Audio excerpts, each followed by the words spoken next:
In front of me I've got OnePlus 11. In this video I'll show you how to add passes to Google Wallet. At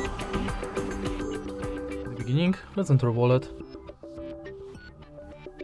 and tap Add to Wallet button. Now focus on Transit Pass, Loyalty and Gift Card. Firstly, let's select Transit Pass, and if you are able to find your transit way, select it. You'll be redirected to a website where you have to finish the inside form.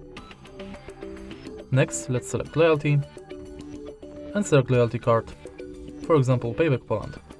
Now you can scan your card or enter member ID manually. Tap OK, add to wallet, and it's done.